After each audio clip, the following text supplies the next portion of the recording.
साथियों शुरू करते हैं अपनी जीके की। उत्तर प्रदेश पुलिस कांस्टेबल हो, दिल्ली पुलिस कांस्टेबल हो, या फिर साथी आपका पेट कोई भी एग्जाम हो, ये सब मोस्ट इंपोर्टेंट छांटकर बहुत बहुत मतलब बढ़िया प्रश्नों की श्रृंखला है। पेन कॉपी लेकर बैठा कीजिए और पेन कॉपी के साथ छोटी छोटी आप सभी लोग नोट्स जरूर बनाया कीजिए। 15वीं शताब्दी ईस्वी में सत्रिया नृत्य शैली निम्न मतलब किसके द्वारा पेश की गई थी? अर्थात सत्रिया जो असम का शास्त्रीय नृत्य है, इस असम के शास्त्रीय नृत्य को किसने पेश किया था या किसने इसकी शुरुआत की थी? सत्रिया नृत्य शैली के जनक पूछा है। गोविंदाचार्य, वल्लभाचार्य, महापुरुष शंकरदेव, चैतन्य महाप्रभु। अब सत्रिय नृत्य की बात है तो पहला क्या हो जाता है कि सत्रिया असम का शास्त्रीय नृत्य है। कहां का? असम का शास्त्रीय नृत्य है। सत्रिया में बोर गीतों का प्रयोग होता है। सत्रिया में कैसे गीतों का प्रयोग होता है? बोर गीतों का प्रयोग होता है। सत्रिया में खोल नामक ढोल का विशेष रूप से प्रयोग होता है। खोल नामक एक ढोल का विशेष रूप से सूत्रधार और अंकिया नाट, सूत्रधार और अंकिया नाट, ये दोनों अच्छे से याद रखिएगा। सूत्रधार और अंकिया नाट ये दोनों सत्रिया की शैली हैं। सत्रिया की शैली साल 2000 ईस्वी में संगीत नाटक अकादमी के द्वारा, साल 2000 में संगीत नाटक अकादमी द्वारा शास्त्रीय नृत्य की मान्यता दी गई। शास्त्रीय नृत्य की मान्यता। तो सत्रिया को शास्त्रीय नृत्य की मान्यता कब मिली? साल 2000 में।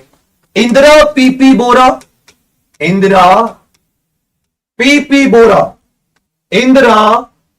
बोरा ये इसकी एक बहुत ही महत्वपूर्ण कलाकार है।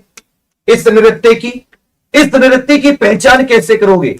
या तो अंत में बोर बयान करके सरनेम आएगा, या बोरा सरनेम आएगा, या साइकिया सरनेम आएगा, तो यह आपको पहचान हो जाएगी कि यदि इनमें से कोई सरनेम आता है तो 90% चांस है वो सत्रिया नृत्य से संबंधित हो। याद रखिएगा महापुरुष शंकर देव जी के द्वारा 15वीं शताब्दी में असम में सत्रिया नृत्य शैली की शुरुआत की गई।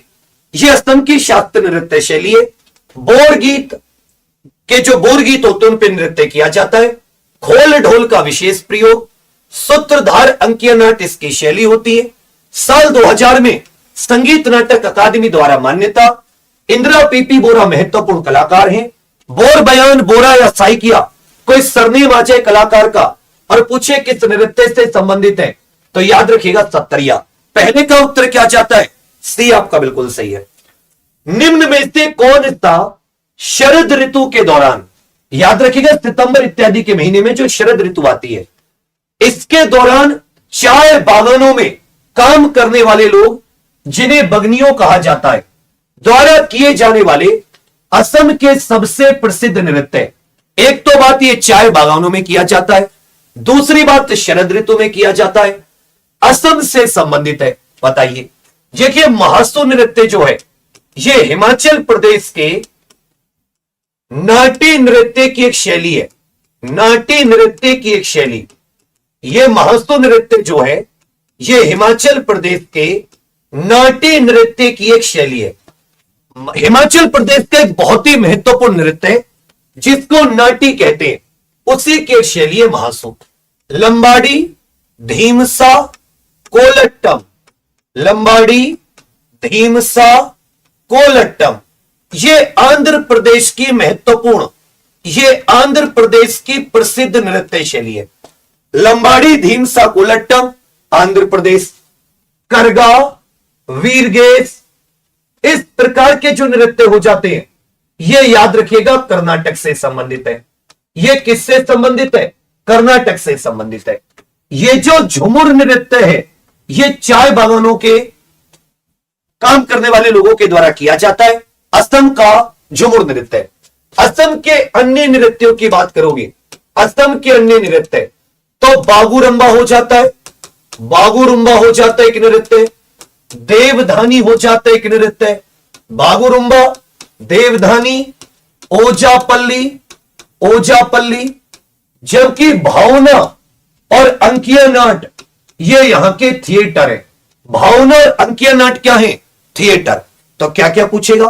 पूछेगा झूमर नृत्य किस सीजन में? शरद ऋतु में। किसके द्वारा? चाय बागानों में काम करने वालों के द्वारा। असम के और कौन से प्रसिद्ध नृत्य? बागुरुंबा, देवधानी, ओजापल्ली, भावना। महसो हिमाचल प्रदेश के नाट्य नृत्य की एक शैली। लंबाड़ी धीमसा आंध्र प्रदेश। करगा कर्नाटक।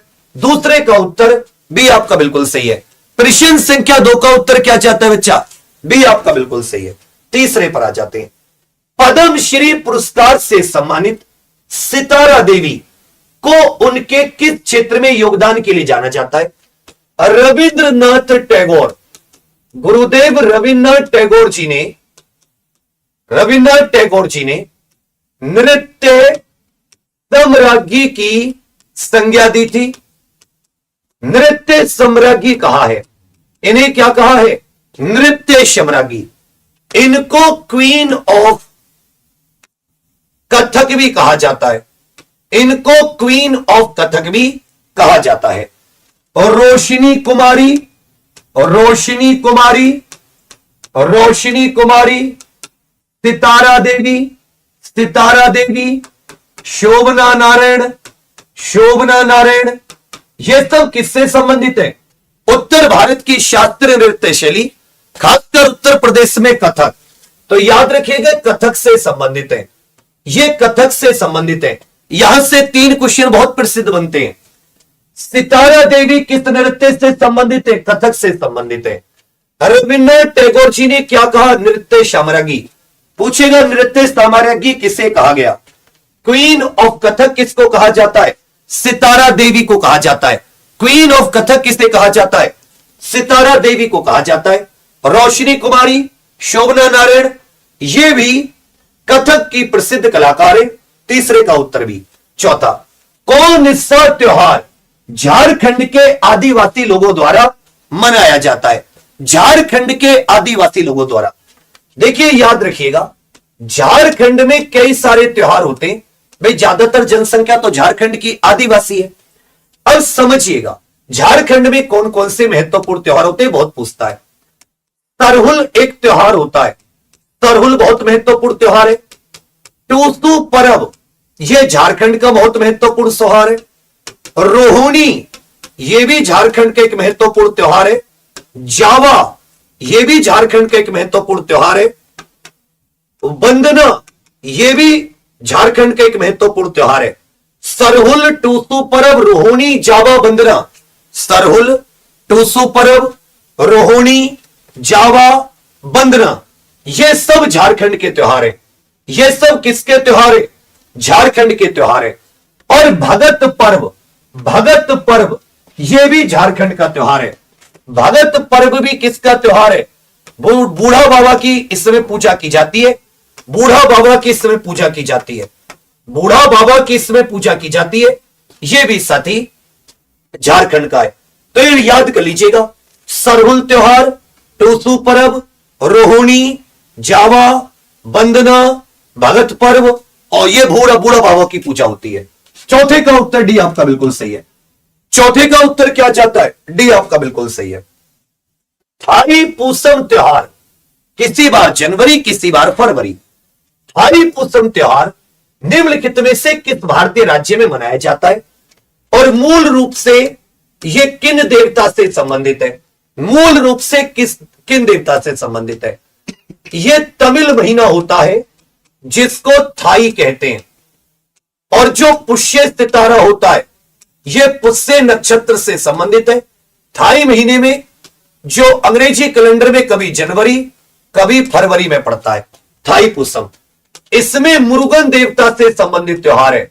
लॉर्ड मुरुगन देवता से संबंधित, भगवान शिव और माता पार्वती के पुत्र हैं मुरुगन, जिनको हम लोग कार्तिकेय भी कहते हैं। भगवान कार्तिकेय, एक सूरन नाम का राक्षस था, उसे मारने के लिए मां पार्वती ने एक भाला दिया कार्तिकेय जी को। उसी जिस दिन भाला दिया उसी दिन को थाई पूसम के नाम से मनाया जाता है। न केवल तमिल समुदाय भारत का, वरन विदेश में जहां भी तमिल समुदाय, वह भी धूमधाम से मनाया जाता है। यह तमिलनाडु का त्योहार है। यह किसका त्योहार है? यह तमिलनाडु का त्योहार है। किस महीने में? तमिल के थाई महीने में। अंग्रेजी कैलेंडर जनवरी फरवरी। पुष्य स्टार को समर्पित। भगवान कौन से? मुरुगन देवता के लिए। याद रखिएगा, तमिलनाडु में एक त्योहार पुथांडु होता है, तमिल नववर्ष। एक त्योहार जो मकर संक्रांति होती है उसको पोंगल कहते हैं। क्या कहते हैं साथियों? उसको पोंगल कहते हैं। केरल में ओणम विशु बहुत इंपॉर्टेंट है। असम का बिहू बहुत इंपॉर्टेंट है। पांचवे का उत्तर सी आपका बिल्कुल सही है। पांचवे का उत्तर क्या जाता है साथी? सी आपका बिल्कुल सही है। थाई पूसम तमिलनाडु। किस जनजाति का संबंध नीलगिरी पर्वतों से है? किस जनजाति? याद रखिएगा, यह नीलगिरी यह बायोस्फीयर रिजर्व भी है और यह यूनेस्को द्वारा मेन एंड बायोस्फीयर प्रोग्राम में शामिल यह पहला रिजर्व भी था। 1986 में भारत ने बायोस्फीयर रिजर्व घोषित किया। जो पश्चिमी घाट के पर्वत है और पूर्वी घाट के पर्वत है, ये तमिलनाडु के नीलगिरी में आकर मिलते हैं। हालांकि नीलगिरी बायोस्फीयर रिजर्व तो कर्नाटक, केरल और तमिलनाडु में फैला हुआ है।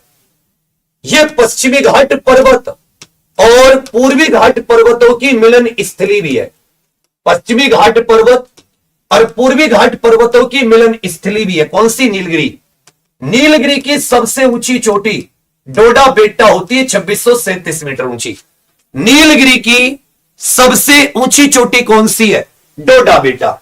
यहां पर साथी टोडा जनजाति पाई जाती है। यहां पर कौन सी जनजाति? टोडा जनजाति पाई जाती है। नील कुरुंजी के फूल खिलते हैं प्रत्येक 12 वर्ष में। इन्हीं फूलों के कलर के वजह से इसको नीलगिरी कहा जाता है। नीलगिरी।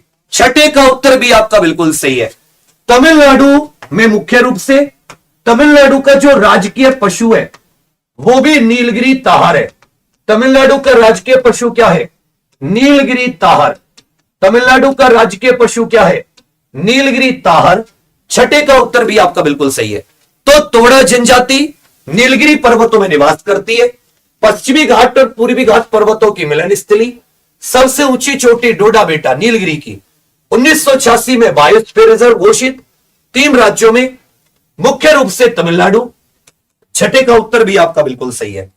7वां, माउंट एवरेस्ट की चोटी पर पहुंचने वाली पहली भारतीय महिला बताइए। पहली भारतीय महिला जो माउंट एवरेस्ट की चोटी पर पहुंची है। आपको यह भी बताना है साथी, माउंट एवरेस्ट की हाइट कितनी है। आपको क्या बताना है? माउंट एवरेस्ट की हाइट भी आपको यहां पर बतानी है। फिर आपको बताना है, पहली, आप सभी जानते हैं यदि overall Edmund Hillary Tenzing Norgay पुरुषों में, महिलाओं में जापान की। महिलाओं में क्या हो जाती भैया? जापान की।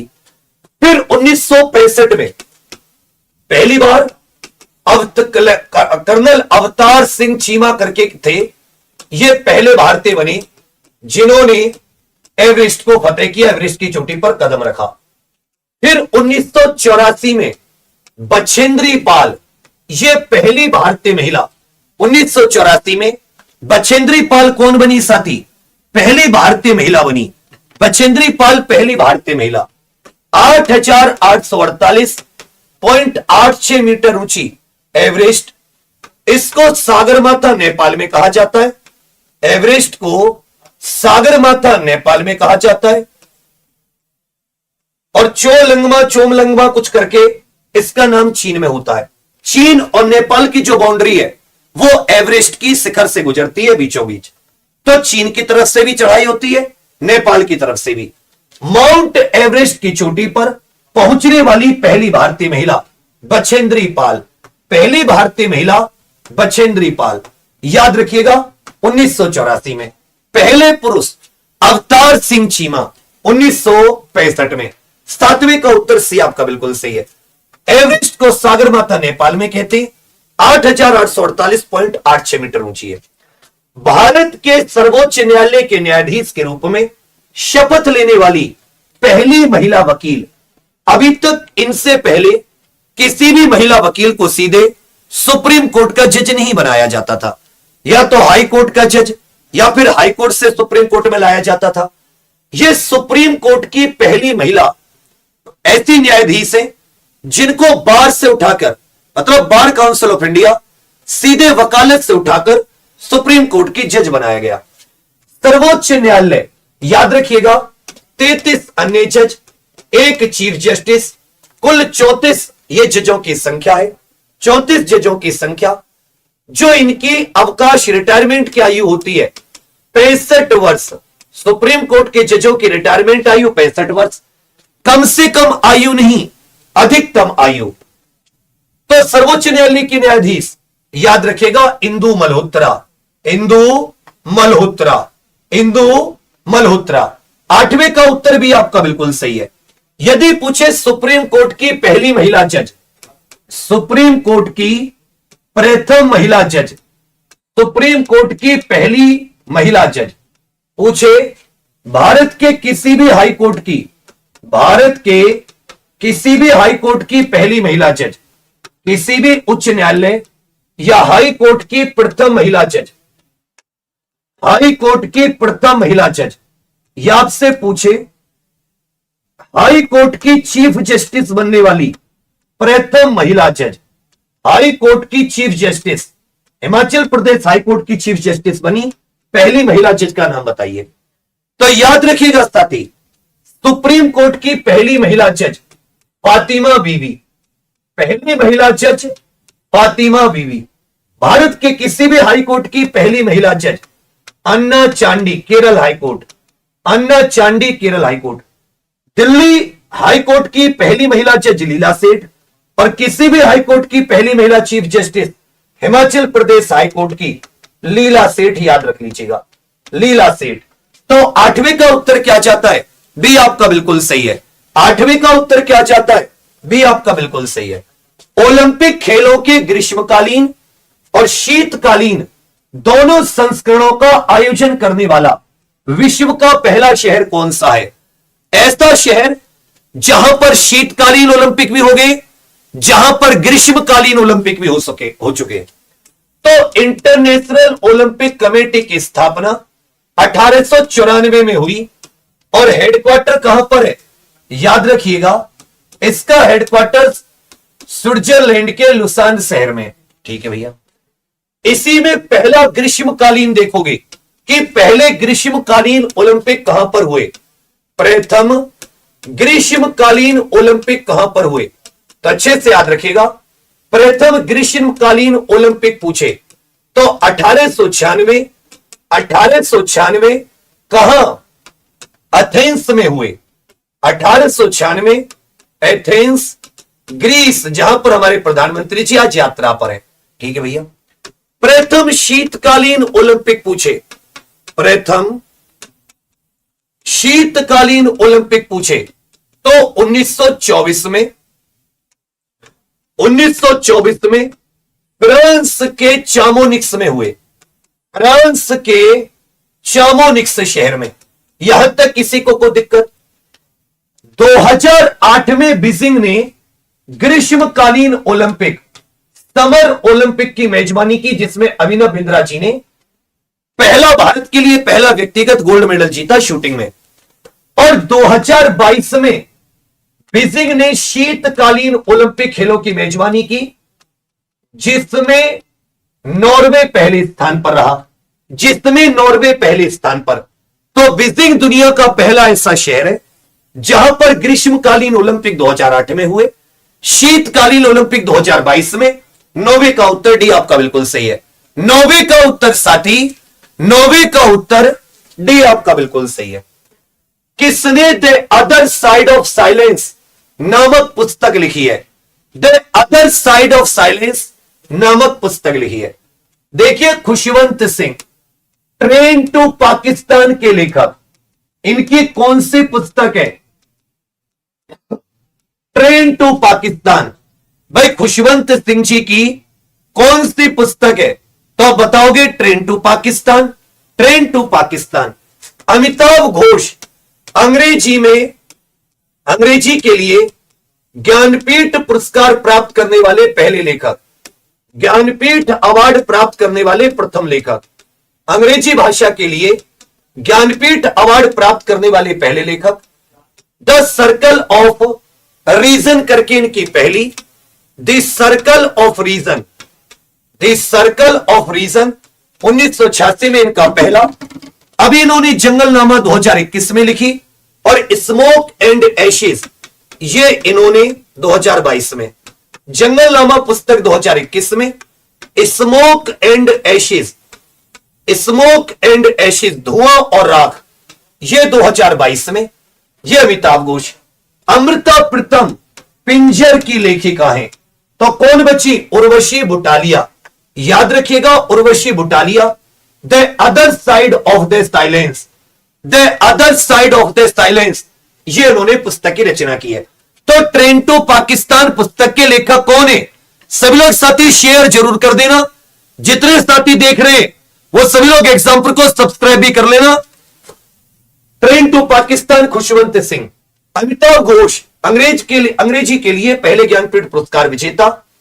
द सर्कल ऑफ रीजन 1986 में इनकी पहली पुस्तक। हाल ही में जंगलनामा, स्मोक एंड एशेज लिखी है। अमृता प्रीतम पिंजर और Urvashi Butalia the other side of the silence. विश्व दर्शन दिवस प्रतिवर्ष नवंबर के तीसरे कब मनाया जाता है? नवंबर के तीसरे कौन से दिन? वर्ल्ड फिलोसफी डे कहते हैं। वर्ल्ड फिलोसफी डे, विश्व दर्शन दिवस ये कब मनाया जाता है? ये नवंबर के महीने में मनाया जाता है। नवंबर के महीने में तीसरे गुरुवार, शनिवार, शुक्रवार, सोमवार। तो अच्छे से याद रखिएगा बच्चा, ये तीसरे थर्सडे को मनाया जाता है, तीसरे गुरुवार को मनाया जाता है। वर्ल्ड फिलोसफी डे नवंबर के तीसरे गुरुवार को मनाया जाता है। नवंबर के तीसरे गुरुवार को मनाया जाता है। ये आपका बिल्कुल सही है। नवंबर के तीसरे गुरुवार को मनाया जाता है। ये आपका बिल्कुल सही हो जाता है। देव का बीच, जहां दूर दूर तक फैली हुई काली रेत अत्यंत सुंदर दृश्य निर्मित करती है, यह कहां पर स्थित है? देव का बीच पूछा है आपको, यही आपको बताने साथी। ईडन बीच कहां पर स्थित है? ईडन तट, ये राधा नगर तट कहां पर स्थित है? राधा नगर तट। ऋषि कोंडा बीच कहां पर स्थित है? ऋषि कोंडा बीच कहां पर स्थित है? ऋषि कोंडा बीच। गोल्डन बीच कहां पर स्थित है? गोल्डन बीच कहां पर स्थित है? मरीना बीच, भारत का सबसे लंबा समुद्र तट, मरीना बीच कहां पर स्थित है? ये कुछ महत्वपूर्ण समुद्र तट है, इनका नाम बताइए। ईडन तट याद रखिएगा, यह पुदुचेरी में स्थित है। यह कहां पर स्थित है? Puducherry union territory. राधानगर अंडमान निकोबार में, राधानगर अंडमान निकोबार में स्थित एक समुद्र तट है। ऋषिकोंडा यह साथी आंध्र प्रदेश में स्थित समुद्र तट है। गोल्डन तट यह उड़ीसा के पुरी में स्थित है। उड़ीसा के पुरी में स्थित है। मरीना बीच भारत का सबसे लंबा, विश्व का दूसरा सबसे लंबा, तमिलनाडु की राजधानी चेन्नई, तमिलनाडु की राजधानी चेन्नई। जो देव का बीच है याद रखिएगा, ये दमन, जो यूनियन टेरिटरी है दादरा नगर हवेली एवं दमन एंड दीव। तो ये जो दादरा नगर हवेली, दमन एवं दीव, ये 4 जिले हैं, उनमें से जो दमन है यहां पर साथी देव का बीच स्थित है। दमन में देव का बीच, तो दी से दमन, डी से देव का, ये दमन में। ईडन पुदुचेरी, राधानगर अंडमान निकोबार, ऋषिकोंडा आंध्र प्रदेश, गोल्डन तट पुरी। ये बताइए जगदीशपुर तट कहां पर स्थित है? जगदीशपुर तट कहां पर स्थित है? जगदीशपुर तट, तो याद रखिएगा जगदीशपुर ये गुजरात में स्थित है। जगदीशपुर कहां पर स्थित है? गुजरात में। 12 का उत्तर भी आपका बिल्कुल सही है। 13 टेंग बोचे मठ ये किस देश में स्थित है? यह बहुत महत्वपूर्ण मठ है, यह बौद्ध मठ है, इसका नाम है तेंग बोचे। तो तेंग बोचे बौद्ध मठ यह कहां पर स्थित है, यह आपसे पूछा है। तेंग बोचे बौद्ध मठ यह कहां पर स्थित है बच्चा? देखिए, भारत के महत्वपूर्ण मठों की बात करें तो एक नाम ड्रोलिंग भी कह देते हैं इसे, या इसे गोल्डन मोनेस्ट्री भी कह देते हैं। नाम ड्रोलिंग मठ भी कह देते हैं, गोल्डन मोनेस्ट्री भी कह देते हैं। याद रखिएगा, कर्नाटक में स्थित है। तो नाम ड्रोलिंग या गोल्डन मोनेस्ट्री कहां पर स्थित है? कर्नाटक में। भारत में एक रूमटेक मठ है, रूमटेक मठ, यह भारत के सिक्किम में स्थित है, सिक्किम में स्थित है। एक हेमिस मठ है, हेमिस मोनेस्ट्री, यह भारत के लद्दाख में स्थित है। तो याद रखिएगा, नाम ड्रोलिंग जिसे गोल्डन मठ भी कहते हैं, यह कर्नाटक में स्थित है। रूमटेक सिक्किम में, हेमिस लद्दाख में, तेंग बोचे मठ यह नेपाल में स्थित है। तेंग बोचे मठ यह हमारे पड़ोसी देश नेपाल में स्थित है। 13 का उत्तर भी आपका बिल्कुल सही है, 13 का उत्तर भी आपका बिल्कुल सही है। नेहरू मेमोरियल संग्रहालय तथा लाइब्रेरी 1964 में इसकी स्थापना हुई। नेहरू मेमोरियल संग्रहालय तथा पुस्तकालय, वर्तमान में इसका नाम बदलकर प्राइम मिनिस्टर, इसका नाम बदलकर यह 3 मूर्ति भवन नई दिल्ली में स्थित था, इसका नाम बदलकर प्राइम मिनिस्टर म्यूजियम कर दिया गया है। प्राइम मिनिस्टर म्यूजियम इसका नया नाम हो गया है। पहले इसका नाम क्या था? नेहरू मेमोरियल संग्रहालय। इसमें भारत के पूर्व प्रधानमंत्रियों से जुड़ी यादों को सुरक्षित किया गया है। 1964 में इसका गठन। पूछे कहां पर स्थित है? नेहरू मेमोरियल।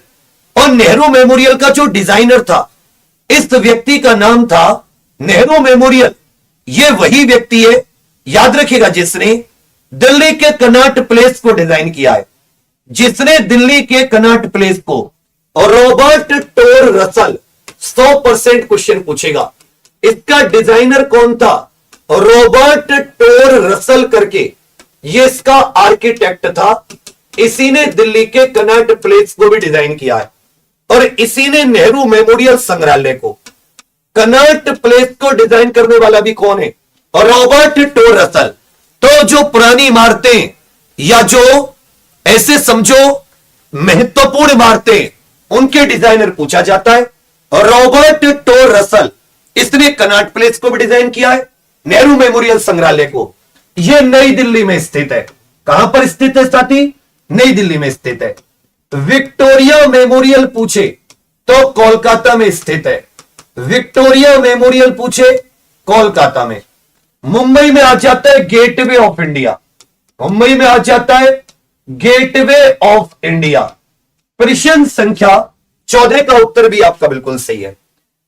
देश में यूएन चार्टर का अनुसमर्थन करके भारत संयुक्त राष्ट्र में कब शामिल हुआ? अब सभी जानते 26 जून 1945 को यूनाइटेड नेशंस चार्टर हस्ताक्षर के लिए ओपन हुआ। हस्ताक्षर के लिए ओपन, हस्ताक्षर के लिए खुला। और यह साथी 24 अक्टूबर 1945 को लागू हो गया। इसलिए 24 अक्टूबर को संयुक्त राष्ट्र के स्थापना दिवस मनाते हैं, यूएन डे मनाते हैं। तो अक्टूबर 1945 में इसके संयुक्त राष्ट्र के चार्टर को साइन करके भारत भी संयुक्त राष्ट्र का एक सदस्य बन गया। 15 का उत्तर सी आपका बिल्कुल सही है। 15 का उत्तर क्या चाहता है? सी आपका बिल्कुल सही है। 15 का उत्तर सी। भारत में विकास योजना और अनुसंधान के लिए शीर्ष संस्थान कौन सा है? भारत में डेवलपमेंट की योजना बनाने के लिए, उससे संबंधित रिसर्च करने के लिए शीर्ष संस्थान कौन सा है? देखिए, पहले भारत में एक योजना आयोग हुआ करता था। योजना आयोग यह शीर्ष संस्थान था। जितनी भी योजना इत्यादि होती थी, विकास योजना, डेवलपमेंट प्लानिंग, 1950 में इसका गठन हुआ। और ये 2014 तक इसने कार्य किया। 1 जनवरी 2015 से इस योजना आयोग के स्थान पर एक नई संस्था आ गई जिसको नीति आयोग कहते हैं, national institute for transforming India. इसमें अध्यक्ष जो होते वो प्रधानमंत्री होते, एक इसमें उपाध्यक्ष होते, वर्तमान सुमन के बेरी है, और एक इसमें डेली कामकाज के लिए इसके सीईओ होते बीवीआर सुब्रमण्यम। तो भारत में विकास योजना और अनुसंधान के लिए वर्तमान में शीर्ष संस्थान कौन सा है? नीति आयोग है। 16 का उत्तर डी आपका बिल्कुल सही है। रक्षा क्षेत्र में अनुसंधान के लिए, रक्षा क्षेत्र में अनुसंधान के लिए शीर्ष संस्थान डीआरडीओ, जबकि अंतरिक्ष क्षेत्र में अनुसंधान के लिए शीर्ष संस्था इसरो। 16 का उत्तर डी आपका बिल्कुल सही है। जबकि लोकलेखा समिति, लोकलेखा समिति, लोकलेखा समिति याद रखिएगा, यह कैग की रिपोर्ट को जांचती है। देश और राजधानियों के संदर्भ में एक जोड़ा सही है। ये 4 आपको जोड़े दे रखे, देश और राजधानी, इनमें एक देश और उसकी राजधानी सही है, बाकी सारे गलत हैं। देखिए अजरबैजान की राजधानी होती है बाकू। 2023 में यहां पर चेस वर्ल्ड कप हुआ है जिसके विजेता नॉर्वे के मैग्नस कार्लसन रहे, उप विजेता भारत के रमेश बाबू प्रज्ञानंद। येरेवन ये अर्मेनिया की राजधानी है। ये किसकी राजधानी है? अर्मेनिया की राजधानी है। म्यांमार की राजधानी नेपिडो बिल्कुल सही है। ब्रुनेई बंदार कुछ करके इसकी राजधानी हो जाती है। बैरूत लेबनान की राजधानी है। बैरूत किसकी राजधानी है? लेबनान। कंबोडिया प्नोम पेन करके इसकी एक हो जाती है, प्नोम पेन करके इसकी राजधानी। 17 का उत्तर क्या है? केवल एक शुद्ध सम्मिलित है। म्यांमार की राजधानी क्या हो जाती है? नेपिडो। और म्यांमार की मुद्रा क्या हो जाती है? अच्छे से याद रखिएगा, क्यात हो जाती है। निम्नलिखित में से कौन सी चोटी नेपाल के हिमालय में स्थित नहीं है? कौन सी चोटी नेपाल के हिमालय में स्थित नहीं है? ये बाकी हिमालय के उस हिस्से में है जो नेपाल के अधीन आता है, चाहे वो माउंट लौत्सो हो, चाहे माउंट एवरेस्ट या माउंट अन्नपूर्णा। लेकिन कामेत जो है ये उत्तराखंड में नंदा देवी के बाद में दूसरी सबसे ऊंची चोटी है। भाई उत्तराखंड में सबसे ऊंची चोटी कौन सी है? नंदा देवी। और नंदा देवी के बाद में दूसरी सबसे ऊंची चोटी कौन सी है? कामेत। कामेत भारत में है, बाकी अन्नपूर्णा, माउंट एवरेस्ट, लोहसे, ये तीनों नेपाल में, नेपाल हिमालय का भाग है। 18 का उत्तर डी आपका बिल्कुल सही है। गुजरात का प्रसिद्ध द्वारकाधीश मंदिर निम्न में से किस नदी के किनारे है? द्वारकाधीश मंदिर आपको याद होना चाहिए, आदि शंकराचार्य जी ने उत्तर दक्षिण पूर्व पश्चिम 4 स्थानों में 4 मठों का निर्माण किया। उत्तर में उत्तराखंड में, दक्षिण में श्रृंगेरी मठ, पश्चिम में द्वारका और पूर्व में पुरी में मठ का निर्माण किया। तो जो प्रसिद्ध द्वारकाधीश मंदिर है यह किस नदी के तट पर है? नर्मदा, ताप्ती, लूनी, गोमती। याद रखिएगा, ये वो लखनऊ वाली गोमती नहीं है, ये अलग से एक नदी बहती है, इसका नाम भी गोमती नदी है। इसी के किनारे याद रखिएगा गुजरात का प्रसिद्ध द्वारकाधीश मंदिर है। निम्नलिखित में से कौन सा पुरस्कार के बिरला फाउंडेशन द्वारा दिया जाता है? देखिए के बिरला एक फाउंडेशन, एक एनजीओ मान लीजिए, ये साहित्य से संबंधित कई सारे पुरस्कार देती है। संस्कृत में, हिंदी में, हिंदी राजस्थानी में, फिलोसफी कल्चर के लिए, साइंटिफिक रिसर्च के लिए। तो एक पुरस्कार सरस्वती सम्मान, यह सबसे बड़ा सम्मान है, 22 भाषाओं में 15 लाख रुपए का पुरस्कार है। यह 22 भाषाओं में दिया जाता है, 22 भाषाओं में। दूसरा व्यास सम्मान 4 लाख रुपए का पुरस्कार है, केवल हिंदी की रचनाओं के लिए। बिहारी पुरस्कार हिंदी और राजस्थानी। शंकर पुरस्कार, वाचस्पति पुरस्कार वाचस्पति पुरस्कार, और एक हो जाता है GD Birla award for scientific research. GD Birla award for scientific research, GD Birla award for scientific research, award for scientific research. ये कितने अवार्ड हो गए? याद रखिएगा, ये साथी 6 अवार्ड हो गए जो के बिरला फाउंडेशन देती है। सरस्वती सम्मान, व्यास सम्मान, बिहारी पुरस्कार, शंकर पुरस्कार, वाचस्पति पुरस्कार, GD Birla award for scientific, 6 हो गए। तो साहित्य अकादमी तो साहित्य अकादमी देती है, ज्ञानपीठ पुरस्कार भारतीय ज्ञानपीठ, भारत रत्न भारत सरकार, यह व्यास सम्मान देती है केवल हिंदी के लेखकों को। और व्यास सम्मान में कितनी राशि मिलती है? व्यास सम्मान 4 लाख रुपए का पुरस्कार है, 1991-92 में पहली बार दिया गया। 20 का उत्तर भी आपका बिल्कुल सही है। किस शहर को मिनी हड़प्पा भी कहते हैं? इनमें से किस शहर को मिनी हड़प्पा भी कहा जाता है? इनमें से किस शहर को मिनी हड़प्पा भी कहा जाता है? देखिए, धोलावीरा।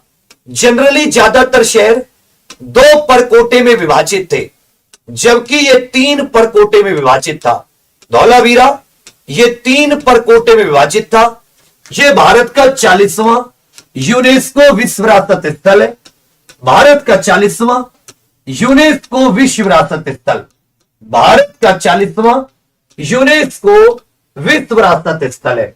लोथल, जो हड़प्पा सभ्यता का गुजरात में भोगावा नदी के तट पर, भोगावा नदी के तट पर एक बंदरगाह शहर था।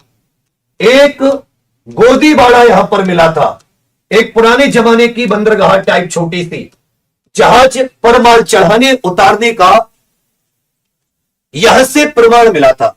यह गुजरात के लोथल में है। इसको मिनी हड़प्पा भी कहते हैं। लोथल को क्या कहते हैं? मिनी हड़प्पा भी कहा जाता है। लोथल को क्या कहते हैं? मिनी हड़प्पा भी कहा जाता है। 21 का उत्तर भी आपका बिल्कुल सही है। निम्नलिखित में से कौन काल क्रमानुसार क्रम में सबसे पहले आता है? आप यदि काल के हिसाब से लगाओगे तो सबसे पहले इसमें कौन सा आएगा? सबसे पहले इसमें कौन सा आएगा? 1 2 3 4 कर सकते हो। देखिए भाई, सबसे पहले इसमें क्या हुई? सिकंदर की मृत्यु हुई, अलेक्जेंडर की डेथ हुई। सबसे पहले इनमें क्या हुआ है? अलेक्जेंडर की डेथ हुई है। उसके बाद में मौर्य वंश अगर देखें तो सबसे पुराने सिकंदर की मृत्यु, फिर इसमें सातवीं शक युग की शुरुआत, फिर तीसरे पर गुप्त, और सबसे अंत में हर्षवर्धन का राज्यारोहण। तो याद रखिएगा, सबसे पहले सिकंदर की मृत्यु। सिकंदर का आक्रमण लगभग 326 ईसा पूर्व हुआ था।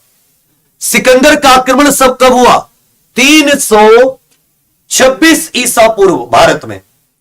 322 ईसा पूर्व मौर्य वंश की स्थापना हुई, तो तभी के दरमियान इसकी मृत्यु होगी। तो सिकंदर की मृत्यु जो है, यह सबसे पहले कालक्रम अनुसार में सिकंदर की मृत्यु हुई है। अलेक्जेंडर की मृत्यु हुई है। किसकी मृत्यु हुई है? अलेक्जेंडर की मृत्यु। 22 का उत्तर डी आपका बिल्कुल सही है। सुल्तान ग्यासुद्दीन खिलजी द्वारा निर्मित जहाज महल कहां पर स्थित है? सुल्तान ग्यासुद्दीन खिलजी। देखिए, एक जहाज महल जो है, एक जहाज महल, ये जो हौज ए शमसी करके स्थान है, हौज ए शमसी दिल्ली में, यहां भी बना हुआ है। हौज ए शमसी दिल्ली में, यहीं पर एक फूलों का मेला भी लगता है। फूलों का मेला भी लगता है दिल्ली में। लेकिन यहां पर आपको साफ तौर पर कह रखा है, सुल्तान गयासुद्दीन खिलजी द्वारा निर्मित जहाज महल। यहीं पर जहाज महल है, यहीं पर साथी हिंडोला महल है, यहीं पर हिंडोला महल है। याद रखिएगा, मध्य प्रदेश के मांडू में। कहां पर? मध्य प्रदेश के मांडू नामक स्थान में। मध्य प्रदेश के मांडू नामक स्थान में, मध्य प्रदेश के मांडू नामक स्थान में सुल्तान गयासुद्दीन खिलजी द्वारा निर्मित जहाज महल स्थित है। यहीं पर हिंडोला महल स्थित है। 23 का उत्तर आपका बिल्कुल सही है। किस युद्ध में ईस्ट इंडिया कंपनी ने मैसूर पर अधिकार कर लिया? देखिए एंग्लो मैसूर वार की बात करें, अंग्रेज और मैसूर, हैदर अली और टीपू सुल्तान के बीच में 4 युद्ध हुए। कितने युद्ध हुए साथी? 4 युद्ध हुए। हैदर अली और टीपू सुल्तान के बीच में एंग्लो मैसूर कितनी वॉर हुई? तो आप निकालोगे सर, एंग्लो मैसूर 4 वॉर हुई। पहली हुई 67 से 69, 80 84, 90 52 में। पहली 1967 से 1969, दूसरी 1980 से 84, तीसरी 1990 से 92 और लास्ट और चौथी 1799 के आसपास श्रीरंगपट्टनम को घेर लिया गया। टीपू सुल्तान की मृत्यु हो गई। श्रीरंगपट्टनम की घेराबंदी ये चौथे एंग्लो मैसूर वॉर में हुआ। ये चौथे आंग्ल मैसूर युद्ध के बाद में, चौथे आंग्ल मैसूर युद्ध में। और इसी का परिणाम हुआ कि मैसूर पर अंग्रेजी ईस्ट इंडिया कंपनी का शासन हो गया। भाई प्लासी की लड़ाई 1757, बक्सर की 1764। 24 का उत्तर डी आपका बिल्कुल सही है। 24 का उत्तर क्या जाता है साथी? डी आपका बिल्कुल सही है। मूल भारतीय संविधान को हस्तलिखित किसने किया था, अर्थात अपनी हैंड राइटिंग में किसने लिखा था? इसको कैलीग्राफी भी कहते हैं, इसको कैलीग्राफी भी कहते हैं, जो राइटर होते हैं।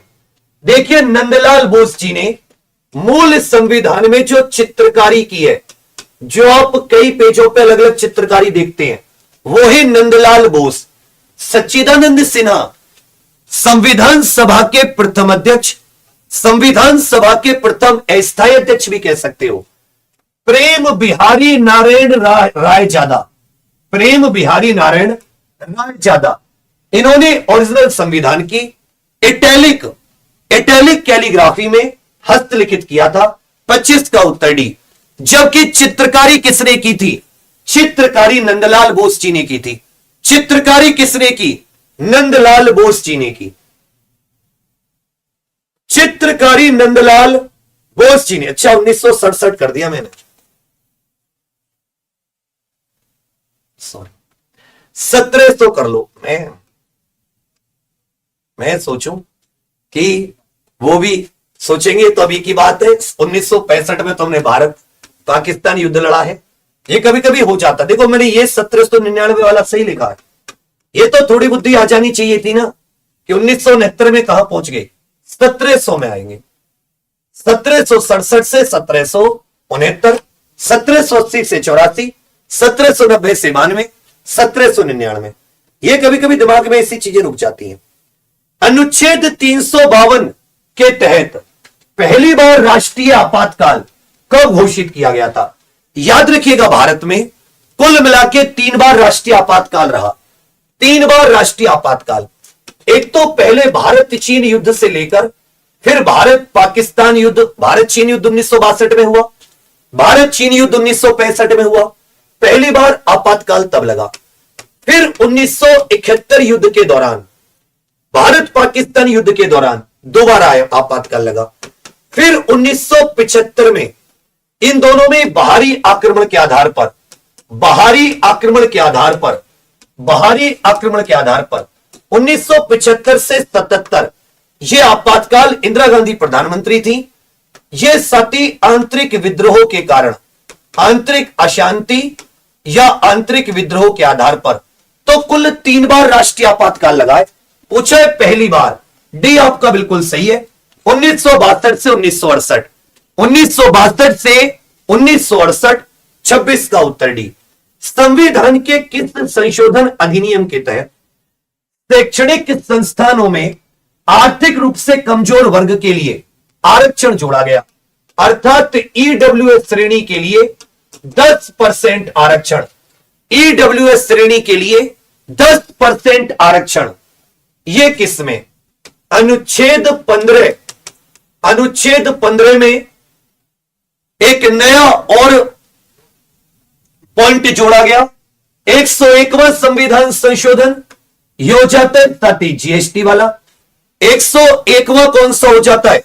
जिसके द्वारा भारत में जीएसटी लाया गया। 105वां तो अभी हाल ही की बात है। 103वां संविधान संशोधन, 103वां संविधान संशोधन, और यह लागू कब से हुआ है? 14 जनवरी 2019 से, 14 जनवरी 2019 से। तो 103वें संविधान संशोधन के जरिए जो आर्थिक रूप से पिछड़े हैं ईडब्ल्यूएस, इनके लिए आरक्षण जोड़ा गया। 27 का उत्तर भी। कौन सी नदी इनमें से नेपाल हिमालय से निकलती है? अर्थात नेपाल में जो हिमालय की चोटियां हैं उनसे निकलती है। इसी के किनारे सोनपुर में पशु मेला लगता है बिहार में। यह गंगा नदी से आके मिल जाती है सोनपुर के पास। इसको नेपाल में नारायणी के नाम से जानते हैं। नेपाल में इस नदी को क्या कहते हैं? नारायणी के नाम से जानते हैं, नारायणी के नाम से जानते हैं। याद रखिएगा, काली गंडक और त्रिशूली इसकी सहायक नदी है। त्रिशूली और काली गंडक इसकी सहायक नदी है। त्रिशूली और काली गंडक इसकी सहायक नदी है। देखिए भाई, चंबल तो एमपी से निकलती है, नेपाल का कोई मतलब नहीं। गोदावरी नासिक त्रियंबकेश्वर महाराष्ट्र से निकलती है, नेपाल का कोई मतलब नहीं। नर्मदा भी एमपी से निकलती है, नेपाल का कोई मतलब नहीं। तो एक ही बच गई गंडक। याद रखिएगा, गंडक गंगा की सहायक नदी है, गंगा से आके मिलती है। नारायणी नेपाल में कहते हैं, त्रिशूली काली गंडक इसकी सहायक नदी है। 28 का उत्तर ए। कौन सा राज्य प्राकृतिक रबर का प्रमुख उत्पादक है? कौन सा राज्य नेचुरल रबर का प्रमुख उत्पादक है? यह मसालों का भी प्रमुख उत्पादक है। यह मसालों का भी प्रमुख उत्पादक है। मसाले, प्राकृतिक रबर, नारियल इत्यादि का यह प्रमुख उत्पादक है। एमपी, महाराष्ट्र, केरल, आंध्रा। तो याद रखिएगा, केरल जो है यह प्राकृतिक रबर का महत्वपूर्ण उत्पादक है। यह प्राकृतिक रबर का महत्वपूर्ण उत्पादक है। भारत के उत्तरी पश्चिमी भाग में अमेरिकी कपास की किस्म को किस नाम से जाना जाता है? यह अमेरिकी वैरायटी है, अमेरिकी कपास की किस्म।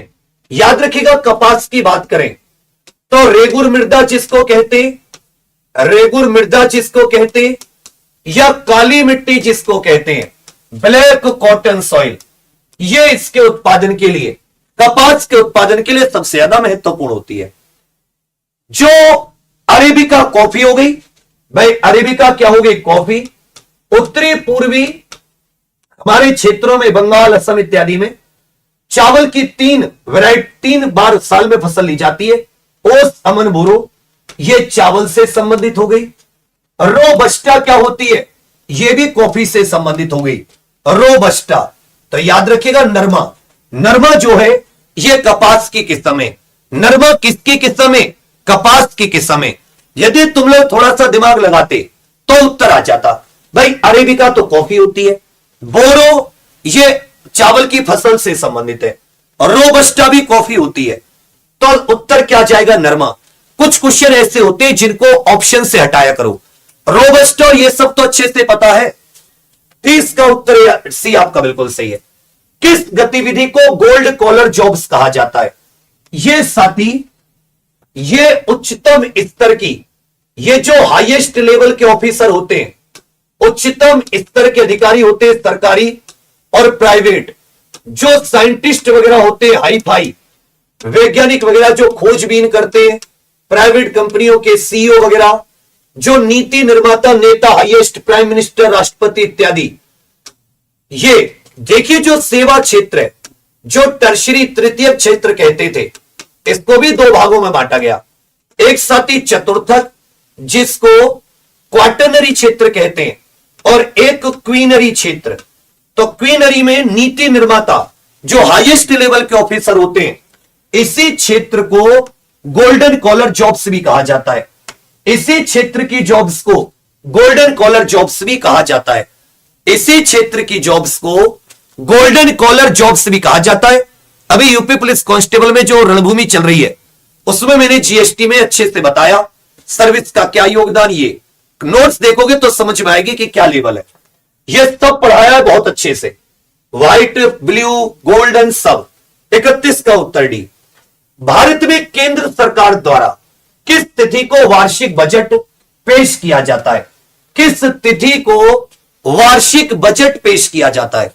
जो केंद्रीय बजट है भारत सरकार द्वारा, वित्त मंत्री किस डेट को इसे प्रस्तुत करते हैं?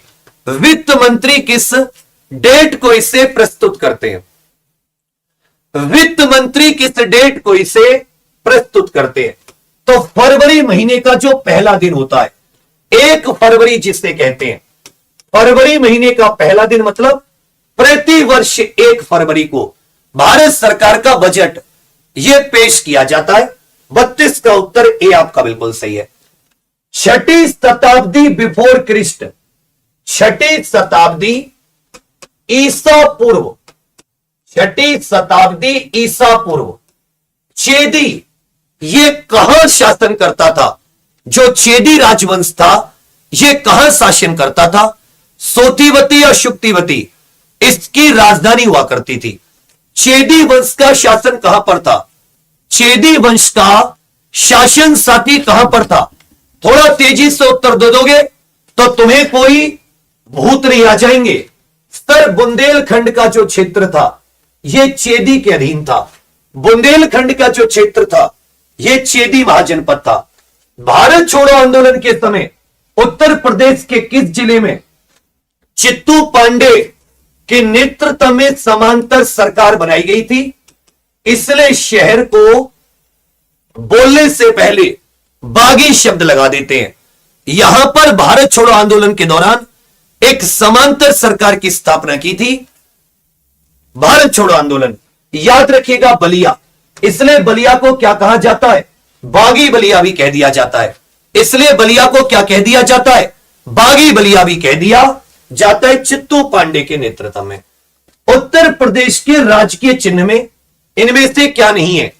उत्तर प्रदेश के राजकीय चिन्ह में एक बार सभी साथी शेयर जरूर कर देना साथी, क्या नहीं है? भाई देखिए, मछली भी है, धनुष भी है, तीर भी है, मोर नहीं है। क्या नहीं है? मोर नहीं है। मछली, धनुष, तीर सब कुछ है, लेकिन उत्तर प्रदेश के राजकीय चिन्ह में क्या नहीं है? मोर नहीं है।